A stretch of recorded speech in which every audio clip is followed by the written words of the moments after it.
তৈরি পোশাকের পর সেমিকন্ডাক্টরই বাংলাদেশের নতুন সম্ভাবনা প্রধানমন্ত্রী। শিক্ষামন্ত্রী পদত্যাগ, ককরোচদের জয় বলছে দলটি। ম্যানহাটনের জোড়া ছুরিকাঘাত, দ্রুত বিচারের সাথে সম্প্রীতির ডাক। স্বাগত জানাচ্ছি আশা হোম কেয়ার প্রাইম নিউজ আয়োজনে। আপনাদের সাথে আছি আমি প্রীতিলতা গুপ্তা। এতক্ষণ শিরোনাম দেখছিলেন, এবারে বিস্তারিত। ছোটবেলায় আমাকে রেখে মা যখন কাজে যেতেন তখন তার দুশ্চিন্তার শেষ ছিল না, আর এখন আমার সেই অবস্থা। চিন্তা নেই, আপনার পাশে আছে আশা লেক্সা। ব্যাপক ছাত্র বিক্ষোভের মুখে অবশেষে পদত্যাগ করেছেন ভারতের শিক্ষামন্ত্রী ধর্মেন্দ্র প্রধান। তরুণ নেতৃত্বাধীন ককরোচ জনতা পার্টির দীর্ঘ আন্দোলনের এই সাফল্যকে গণতন্ত্রের জয় বলে অভিহিত করছে দলটি। বিস্তারিত প্রতিবেদনে।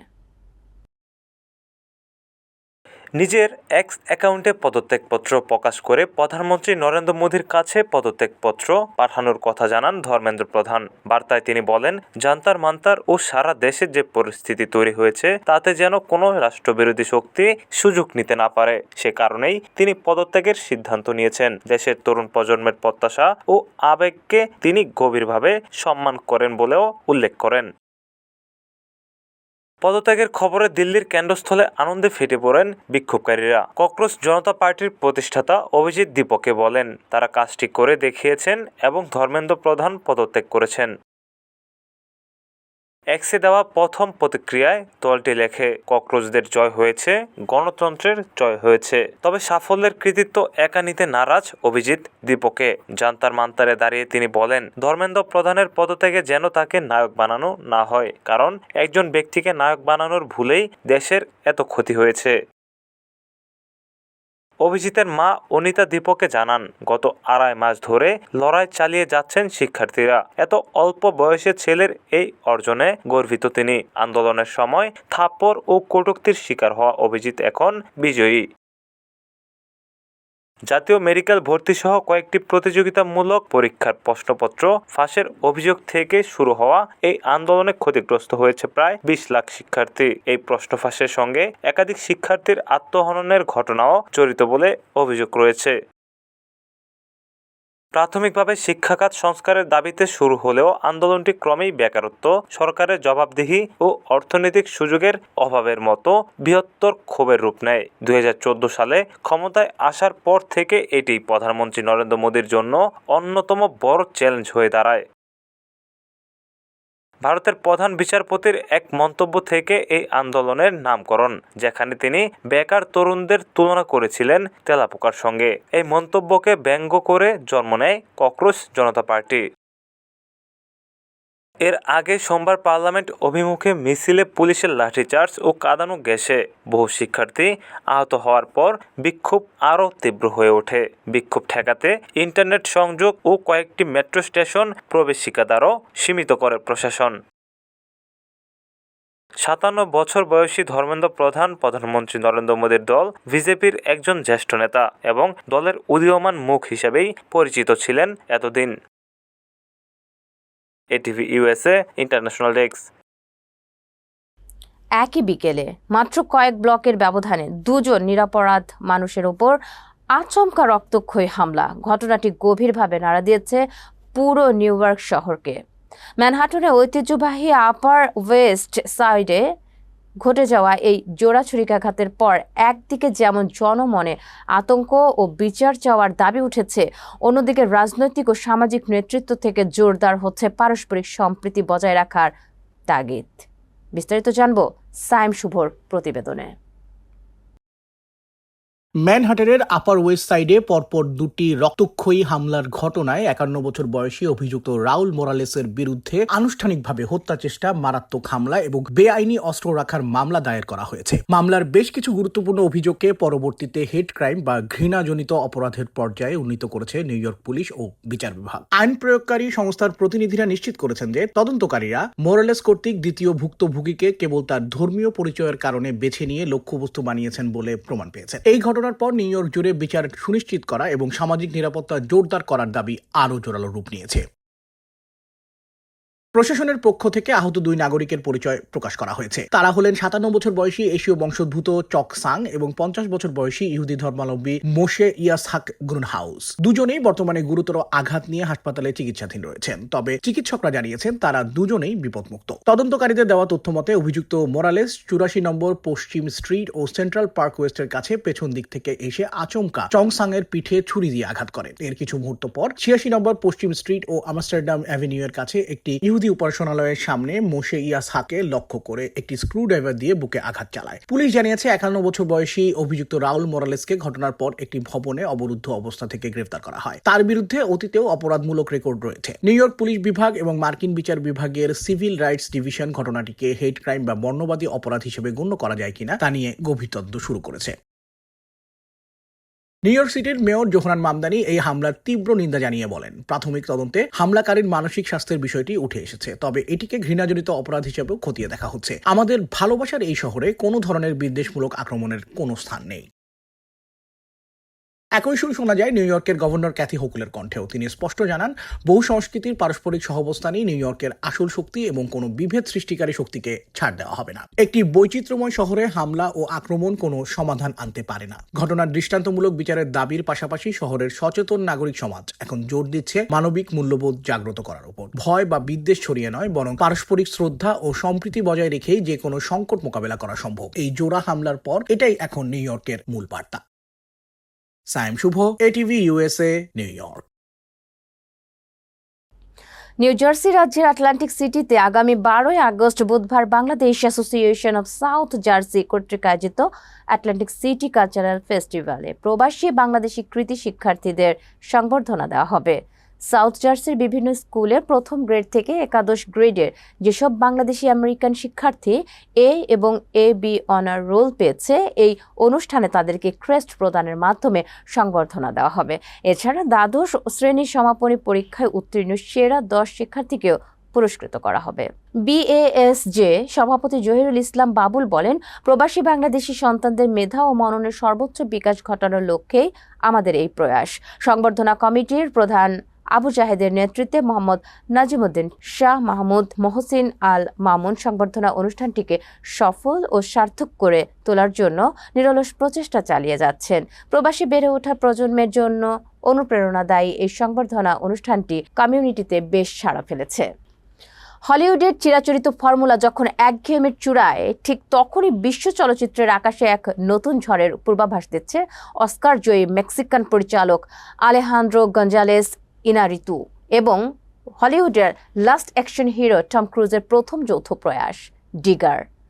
আগামী 2 অক্টোবর 2026 ওয়ার্নার ব্রাদার্সের ব্যানারে বিশ্বজুড়ে মুক্তি পেতে যাওয়া $125 মিলিয়ন বাজেটের এই ডার্ক কমেডিটি ইতোমধ্যে প্রথম ট্রেইলারের সিনেপ্রেমীদের মাঝে তুমুল সাড়া ফেলেছে।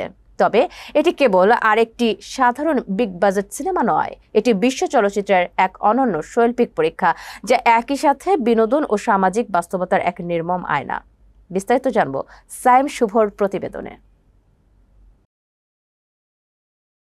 টম ক্রুজ বলতেই আমাদের চোখে ভেসে ওঠে চিরতরুণ দুর্দান্ত স্ট্যান্ড করা এক অ্যাকশন তারকা। কিন্তু ডিগারে দর্শকরা আবিষ্কার করবেন এক সম্পূর্ণ অচেনা টম ক্রুজকে। টাক মাথা, ঝুলে পড়া মেদবহুল পেট আর মার্কিন দক্ষিণী টানের এক অদ্ভুত কণ্ঠস্বর নিয়ে তিনি পর্দায় হাজির হচ্ছেন খ্যাপাটে বয়োবৃদ্ধ তেল ব্যবসায়ী ডিগার রকফেলার হিসেবে। টম ক্রুজের এই অবিশ্বাস্য শারীরিক ও মানসিক রূপান্তর নিয়ে বিশ্বখ্যাত চলচ্চিত্র সমালোচক ও বিশেষজ্ঞদের মতামতে দারুণ প্রশংসা মিলছে।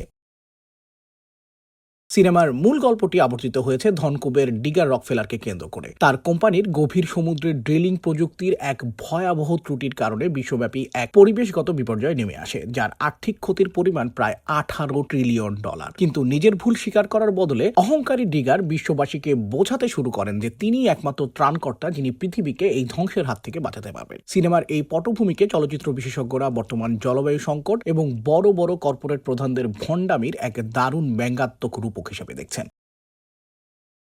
ডিগার সিনেমার অন্যতম বড় শক্তি এর শক্তিশালী কাস্টিং ও নির্মাণ শৈলী। মার্কিন প্রেসিডেন্টের ভূমিকায় দেখা যাবে দুর্দান্ত অভিনেতা জন গুডম্যানকে, সাথে আছেন সান্ড্রা হুলার, জেসি পি, এমা ডিআরসি এবং মাইকেল স্টুলবার্গের মতো আন্তর্জাতিক মানের তারকারা। কিন্তু দৃশ্যগতভাবে এই সিনেমাকে অনন্য উচ্চতায় নিয়ে গেছেন 3 বার অস্কার জয়ী চিত্রগ্রাহক এমানুয়েল লুবোস্কি। পুরো সিনেমাটি শুট করা হয়েছে ক্লাসিক 35mm ভিস্টাভিশন ফরম্যাটে। বিশ্ব চলচ্চিত্রের সমীকরণ অনুযায়ী বার্ডম্যান বা দ্য রেভেন্যান্ট এর মতো চলচ্চিত্রের জন্য বিখ্যাত ইনারিত্যুর কাজ মানেই সেখানে থাকবে মনস্তাত্ত্বিক গভীরতা। অন্যদিকে টম ক্রুজ মানেই বক্স অফিসের ঝড়। বিশেষজ্ঞদের মতে এটি কেবল হাসির সিনেমা নয়, বিপর্যয় ও লোভের আড়ালে মানুষের অসহায়তা ও অস্তিত্ব সংকটের এক গভীর মানবিক গল্প এখানে লুকিয়ে আছে। যেখানে সুপারহিরো সিনেমাগুলো ধুঁকছে, সেখানে এই ধরনের মৌলিক ও সাহসী ঘরানার সিনেমা হলিউডকে এক নতুন প্রাণের সন্ধান দিতে পারে। ডিগার কেবল এক তেল ব্যবসায়িক ধ্বংসের গল্প নয়, এটি মানুষের সীমাহীন লোভ, ক্ষমতার দম্ভ এবং শেষ পর্যন্ত টিকে থাকার এক মানবিক লড়াইয়ের সিনেমা। ইনারিত্তু ও টম ক্রুজের এই মহা আয়োজন আগামী অক্টোবরে প্রেক্ষাগৃহে দর্শকদের কতটা আলোড়িত করে এখন সেটাই দেখার বিষয়। Sayem Shuvo, ATV USA, New York. এবার ছোট্ট একটা বিরতি নিচ্ছি, ফিরে এসে থাকছে। রাষ্ট্রপতি পদে আলোচনায় বিএনপির 4 জ্যেষ্ঠ নেতা। ব্যস্ততার কারণে বাবা মার সঠিক যত্ন নিতে পারছিলাম না। তারপর সন্ধান পেলাম আশা হোম কেয়ারে। আশা হোম কেয়ার, ভালোবাসার পরশে প্রবীণদের পাশে।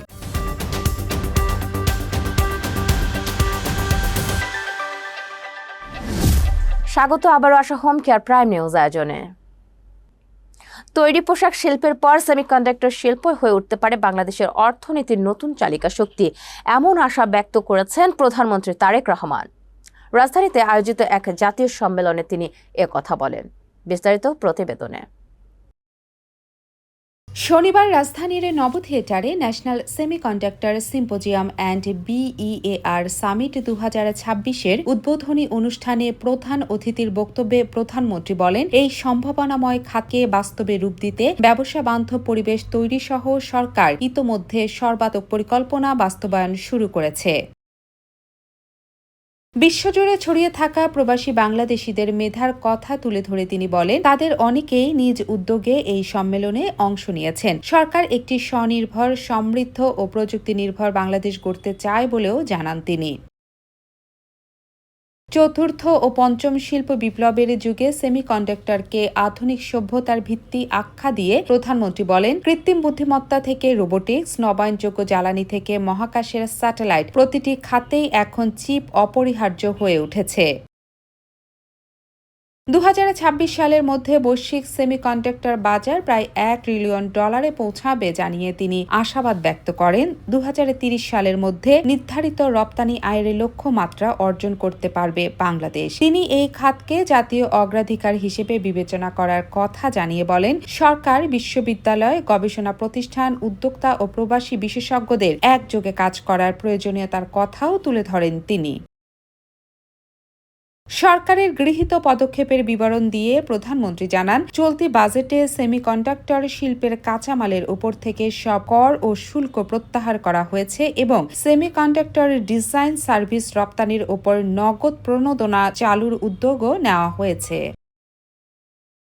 তরুণ উদ্যোক্তাদের উৎসাহিত করতে সরকার প্রথমবারের মতো বছরে 500 কোটি টাকার স্টার্টআপ অনুদান বরাদ্দ রেখেছে বলে জানান তিনি, যার বিবরণ প্রক্রিয়া ইতিমধ্যে শুরু হয়েছে।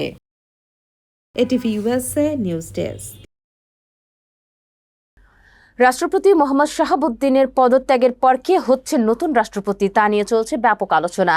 এই পদে এখন পর্যন্ত সবচেয়ে বেশি আলোচনায় আছেন বিএনপির 4 জ্যেষ্ঠ নেতা। সরকার গঠনের 5 মাসের মাথায় রাষ্ট্রের সর্বোচ্চ এই সাংবিধানিক পদে মনোনয়ন নিয়ে এখনো চূড়ান্ত কোনো সিদ্ধান্ত জানায়নি বিএনপি। তবে দলীয় সূত্র বলছে, এই দৌড়ে আলোচনায় আছেন দলের মহাসচিব মির্জা ফখরুল ইসলাম আলমগীর এবং স্থায়ী কমিটির 3 সদস্য ডক্টর খন্দকার মোশাররফ হোসেন, ডক্টর আব্দুল মঈন খান ও নজরুল ইসলাম খান। এর বাইরে একজন আমলা এবং সাবেক এক প্রধান বিচারপতির নামও নতুন করে যুক্ত হয়েছে আলোচনায়। আলোচিত 4 নেতার মধ্যে সবচেয়ে এগিয়ে আছেন বলেই মনে করা হচ্ছে মির্জা ফখরুল ইসলাম আলমগীরকে, যিনি 1 দশকের বেশি সময় ধরে দলের মহাসচিবের দায়িত্বে আছেন এবং বর্তমানে স্থানীয় সরকার মন্ত্রণালয়ের দায়িত্বে রয়েছেন। তবে তিনি নিজেই এই পদে যেতে আগ্রহী কিনা তা এখনো স্পষ্ট নয়। সাবেক অধ্যাপক খন্দকার মোশাররফ হোসেন 1979 সালে জিয়াউর রহমানের আহ্বানে বিএনপিতে যোগ দিয়েছিলেন। তবে বর্তমানে শারীরিকভাবে বেশ অসুস্থ তিনি। একই অবস্থা সাবেক অধ্যাপক ডক্টর আব্দুল মঈন খানেরও, যিনি বার্ধক্যজনিত নানা রোগে ভুগছেন। অন্যদিকে স্থায়ী কমিটির সদস্য নজরুল ইসলাম খান পরিচ্ছন্ন রাজনীতিবিদ হিসেবে পরিচিত হলেও বাকি 3 জনের মধ্যে তিনি সংসদ সদস্য নন। বিশ্লেষকরা বলছেন, রাষ্ট্রপতি পদে চূড়ান্ত সিদ্ধান্ত মূলত নির্ভর করবে প্রধানমন্ত্রী তারেক রহমানের সিদ্ধান্তের উপর, কারণ সংসদে সংখ্যাগরিষ্ঠতা রয়েছে বিএনপির। তবে যিনি এই পদে আসুন না কেন, রাষ্ট্রের কাঠামোয় বড় কোনো পরিবর্তন আসবে না বলেও মত বিশেষজ্ঞদের। নতুন সরকারে বিগত কয়েক মাসে বিচার বহির্ভূত হত্যাকাণ্ড শূন্যের কোঠায় রয়েছে বলে জানিয়েছেন আইনমন্ত্রী মোহাম্মদ আসাদুজ্জামান। শনিবার সকালে সিরডাপ মিলনায়তনে এক অনুষ্ঠানে একথা বলেন আইনমন্ত্রী বলেন, গত কয়েক মাসে সরকারের এক্সট্রা জুডিশিয়াল কিলিং প্রায় শূন্যের কোঠায় নেমে আসছে। আর এনফোর্স ডিসঅ্যাপিয়ারেন্সের ব্যাপারে একটা রিপোর্টেড কেস যখন এসেছে, সেটাকে খুব সিরিয়াসলি নেওয়া হয়েছে। আইনমন্ত্রী বলেন, মানবাধিকার কমিশন আইন এবং গুম সংক্রান্ত আইন পরবর্তী ক্যাবিনেটে বৈঠকে পাশ করা হবে। স্বচ্ছতা থাকলে স্বাধীন বিচার বিভাগ পাওয়া সম্ভব। আইনমন্ত্রী আরও বলেন, চট্টগ্রামে জুলাইয়ে আন্দোলনে আহত 8 জনের বিরুদ্ধে করা মামলা যদি মিথ্যা হয় তাহলে তা প্রত্যাহার করা হবে। সম্প্রতি রাষ্ট্রপতি পদ থেকে পদত্যাগ করেছেন মোহাম্মদ শাহাবুদ্দিন। তবে পদত্যাগ করলেও বিধিমালা অনুযায়ী তিনি বেশ কিছু সরকারি সুবিধা ভোগ করবেন। একজন সাবেক রাষ্ট্রপতি সরকারের কাছ থেকে কি কি সুযোগ সুবিধা পান তা নির্ধারিত আছে রাষ্ট্রপতির অবসর ভাতা, অনুতোষিত এবং অন্যান্য সুবিধা আইনে। চলুন জেনে আসি বিস্তারিত। আইন অনুযায়ী কমপক্ষে 6 মাস দায়িত্ব পালনের পর পদত্যাগ করলে বা মেয়াদ শেষ হলে মৃত্যুর আগ পর্যন্ত সর্বশেষ মাসিক বেতনের 75% হারে অবসর ভাতা পাবেন একজন সাবেক রাষ্ট্রপতি। বর্তমান বিধান অনুযায়ী রাষ্ট্রপতির মাসিক বেতন 1,20,000 টাকা হওয়ায় এই হিসাবে মোহাম্মদ শাহাবুদ্দিন মাসে পাবেন 90,000 টাকা। তবে রাষ্ট্রপতি হওয়ার আগে অন্য কোনো চাকরি থেকে অবসর ভাতা পেয়ে থাকলে দুটির মধ্যে যে কোনো একটি বেছে নেওয়ার সুযোগ পাবেন তিনি। আর অবসর ভাতাভোগী কোনো সাবেক রাষ্ট্রপতির মৃত্যু হলে তার স্ত্রী বা স্বামী পাবেন প্রাপ্য ভাতার 2/3, যা চলবে আমৃত্যু। চাইলে মাসিক ভাতার বদলে এককালীন আনুতোষিকও নিতে পারেন একজন সাবেক রাষ্ট্রপতি, যার জন্য প্রাধিকার পাওয়ার 1 মাসের মধ্যে সিদ্ধান্ত জানাতে হয়। রাষ্ট্রপতি পদে থাকা প্রতি বছরের জন্য 1 বছরের সমপরিমাণ ভাতা যোগ করে এই আনুতোষিক নির্ধারিত হয়, আর আংশিক বছরকেও পূর্ণ বছর ধরে হিসাব করা হয়। মাসিক ভাতা ছাড়াও সাবেক রাষ্ট্রপতিরা পাবেন একজন ব্যক্তিগত সহকারী ও একজন সহায়ক, নির্ধারিত দাপ্তরিক ব্যয়, মন্ত্রীর সমপর্যায়ের চিকিৎসা সুবিধা, সরকারি অনুষ্ঠানে যাতায়াতের জন্য বিনামূল্যে যানবাহন, বাসভবনে একটি টেলিফোন সংযোগ এবং একটি কূটনৈতিক পাসপোর্ট। দেশের ভেতর ভ্রমণে সরকারি সার্কিট হাউস বা রেস্ট হাউসে বিনা ভাড়ায় থাকার সুযোগও পাবেন তিনি। চিকিৎসা সুবিধা, কূটনৈতিক পাসপোর্ট ও সার্কিট হাউসের সুবিধা পাবেন তার স্ত্রীও। তবে শর্ত সাপেক্ষে এসব সুবিধা বন্ধ হতে পারে। রাষ্ট্রপতির দায়িত্ব শেষে সংযুক্ত তহবিল থেকে বেতনভুক্ত অন্য কোনো পদে থাকলে, নৈতিক খলনজনিত অপরাধে আদালতে দণ্ডিত হলে বা অসাংবিধানিক উপায়ে রাষ্ট্রপতি হয়েছেন বলে উচ্চ আদালত ঘোষণা দিলে এসব সুবিধা থেকে বঞ্চিত হবেন একজন সাবেক রাষ্ট্রপতি। ATV USA national desk. আবারও একটা বিরতি নিচ্ছে, ফিরে এসে থাকছে। এবার 29 বছরের পুরনো ব্যালন ডি'অর রেকর্ড ভাঙার অপেক্ষায় ইয়ামাল।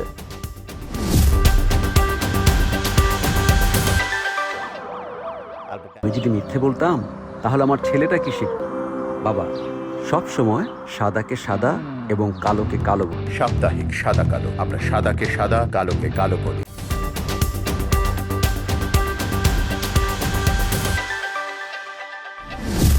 ফিরে এলাম আশা হোম কেয়ার প্রাইম নিউজে। এবার খেলার খবর।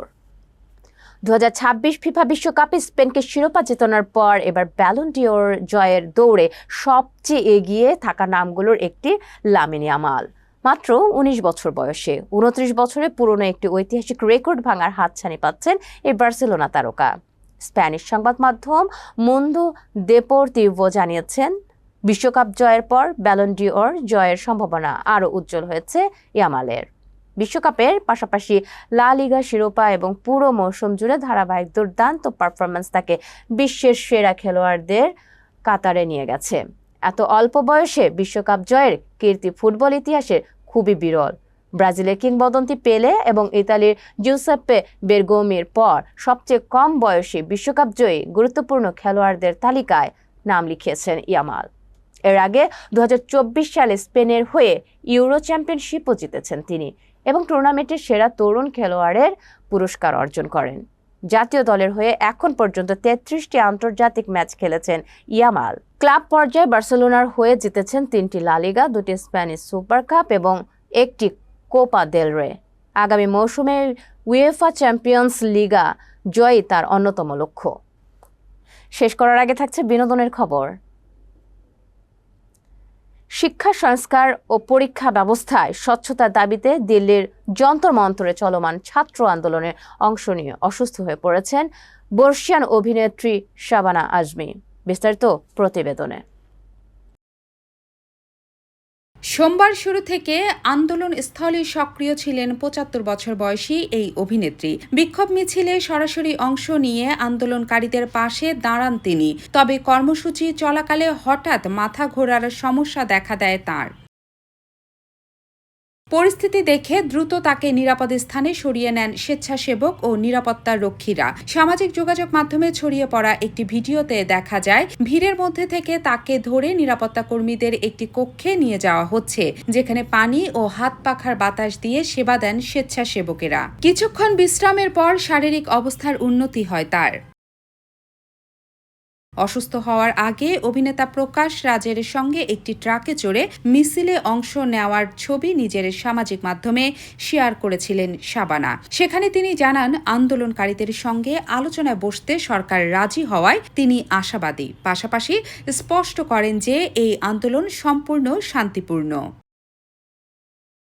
আরেকটি ভিডিওতে আন্দোলনকারীদের সহায়তায় ব্যারিকেড টপকে এগিয়ে যেতে দেখা যায় তাকে, যেখানে তিনি বলেন উপস্থিত মানুষের উদ্দীপনা তাকে নতুন সাহস জুগিয়েছে। এই ভিডিওর ক্যাপশনে আন্দোলনে অংশ নেওয়া প্রত্যেককে শুভেচ্ছাও জানান তিনি।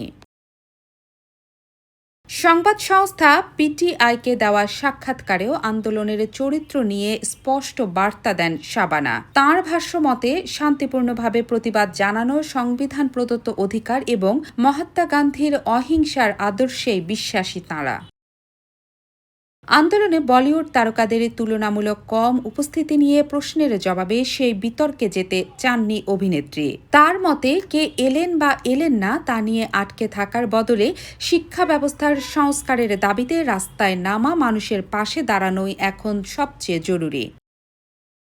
অসুস্থতার এই ঘটনায় অনুরাগীদের মধ্যে উদ্বেগ দেখা দিলেও এই বয়সেও আন্দোলনে শাবানা আজমির সক্রিয় উপস্থিতি ও অবিচল সমর্থন নতুন করে প্রশংসা কুড়িয়েছে। ATV USA news desk. Asha home care prime news শেষ করার আগে শিরোনামগুলো আরও একবার। তৈরি পোশাকের পর সেমিকন্ডাক্টরই বাংলাদেশের নতুন সম্ভাবনা, প্রধানমন্ত্রী। শিক্ষামন্ত্রী পদত্যাগ, ককরোচদের জয় বলছে দলটি। ম্যানহাটনের জোড়া ছুরিকাঘাত, দ্রুত বিচারের সাথে সম্প্রীতির ডাক। এতক্ষণ আশা হোম কেয়ার প্রাইম নিউজ আয়োজনে আমাদের সাথে থাকার জন্য ধন্যবাদ। এটিভি ইউএসএ দেখতে ডাউনলোড করুন অ্যাপ, চোখ রাখুন এটিভি ইউএসএ ফেসবুক পেজ ও ইউটিউব চ্যানেলে। থাকুন এটিভি ইউএসএর সাথে, থাকুন সংবাদের সংস্কৃতিতে বিশ্বজুড়ে বাঙালিয়ানায়।